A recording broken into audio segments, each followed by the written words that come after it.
Biz de seni arıyorduk. Hoş Bir dakikan varsa sana birkaç sorumuz var. Olur, buyur.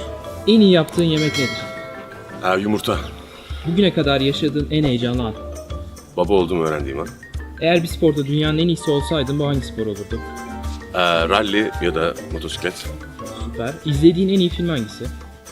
Çok zor, bilmiyorum. Belki Godfather serisi. Süper. Peki bu filmde bir karakteri canlandırabilseydin kimi canlandırmak isterdin? Brandon rolünü. En sevdiğin mobil uygulama. Haritalar uygulaması.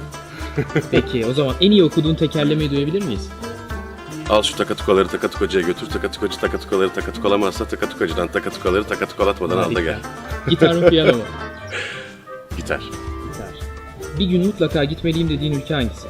Kamboçya. Onsuz asla dışarı çıkmam dediğin aksesuar. Cüzdan. Peki en son okuduğun kitap neydi? Fi. Yabancı dizi mi yerli dizi mi? Yabancı dizi. Bu meslekte aldığın en önemli tavsiye. Kendini bozma. Teşekkür ederiz. Peki, harika bir dizi ve her hafta reyting rekorları kıran bir dizi. Ne kadar oldu dizi başlıyor? İkinci sezonu mu bu? İkinci sezon ama geçen yıl Ocak ayında başlamıştık. Evet. Yani daha önce başlayacaktık ama problemler oldu, rüzgar, hava şartları bunlar bizi etkiledi. Şimdi 37. bölümü yayınladık Evet. ama biz 40'ı çekiyoruz, 41'i Birinci çekiyoruz. sezonda Haçlıları hallettiniz. Şimdi Moğol derdi Şimdi var. Moğollara Onlarla geldik. Aynen. babayla uğraşıyorsunuz yani. Bu yıl Barış'la uğraşıyoruz. Evet. Enteresan bir şey değil mi? Moğol, yani bir Moğol karakteri oynuyorsun. Kötü de bir karakter yaptıkları itibariyle ama bela bir durum var ama senin karakterin bir sevildi de yani. Hani bir şey yazan da yok böyle karakterle ilgili. Evet, korkularından yazamıyor. Korkudan da yazıyor yani. Ya bu kötü karakterin sevilmesi iyi bir şey mi? Vallahi bilmiyorum, iyi bir şey herhalde. Yani benim için iyi bir şey.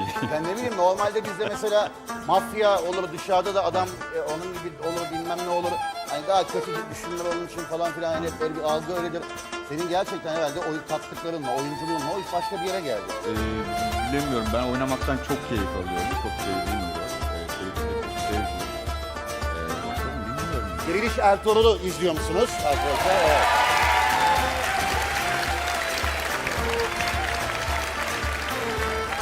Sana rol geldiğinde böyle miydi?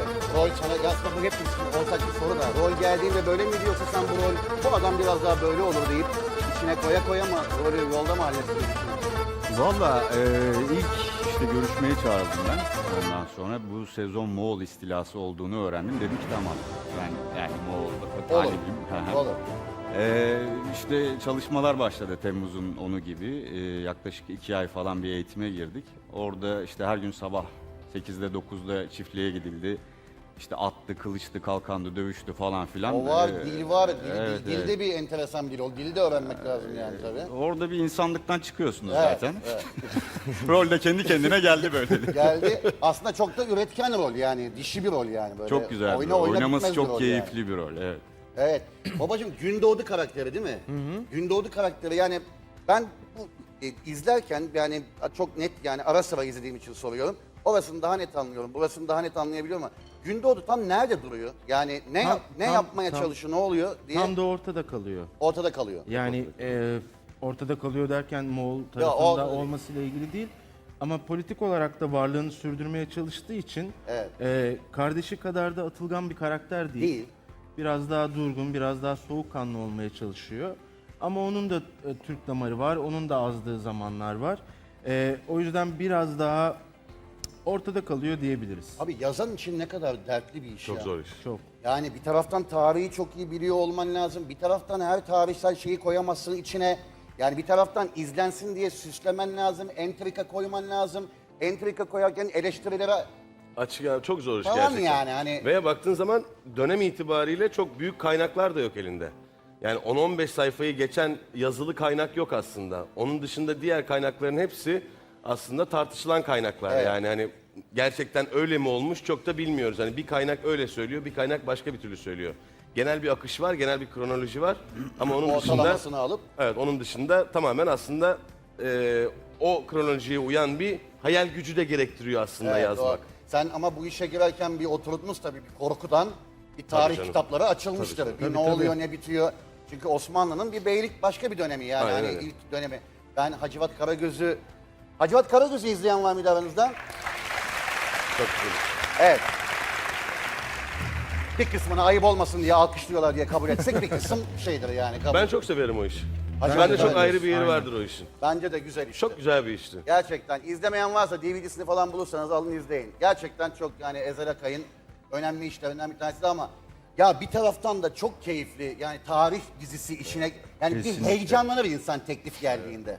Aynen öyle. Kostümü, ata bineceğim, dış mekanlar, savaş sahneleri, yeni öğreneceğim şeyler, tarih Aynen öyle. sorumluluğu yani bütün bunları yaşadın herhalde sen de girerken içine. Yani hem çok heyecanlı bir kısmı var hem yapabilecek miyiz korkusu var aslında böyle bir şeyin içinde ne olursa olsun. Çünkü tarih dizilerinin öyle bir handikapı da var. Yani komik duruma da düşebilirsin eğer prodüksiyonda eksiklerin varsa. Yani kostümün böyle gerçekten üzerine hani amcandan kalmış gibi durursa. Yani tarih kıyafeti dediğin zaman böyle hani o kumaşlar çok ilginç kumaşlar, perdelik kumaşı giymiş gibi de durabilirsin üstüne. Kesinlikle. Böyle çok tetik bir Evet, iş yani. Çok zor bir iş. Ve doğal olarak gergin de oluyorsun aslında bu süreç içerisinde. Bir Ama de üzerine oynadığın karakter çok bir ağır bir kahraman. karakter. Aynen öyle. Yani kahramanı oynayamadığın, onu kahramanlaştıramadığın anda Mahvoluyorsun zaten. Yani onun kurtuluşu hayatın yok boyunca zaten. canı sıkılır böyle bir duruma yani. Sadece dizi için değil. Aynen öyle. Zaten hani işin o aşamasında da Allah'tan böyle bir çok güzel bir sistemimiz vardı. Gerçekten hani 3 ay çalıştık.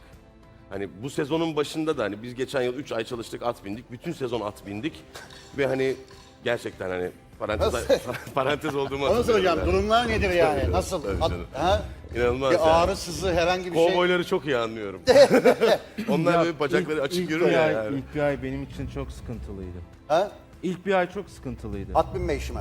Zor iş. Abi sana söyleyeyim ben de Hacivat'ta at bin yani bir süre sonra altında at varmış gibi geziyorsun yolda. Yolda falan böyle geziyorsun yani. Kapanmıyor o bacaklar. Bir garip bir durum oluyor yani. Aynen öyle. Ama keyifli.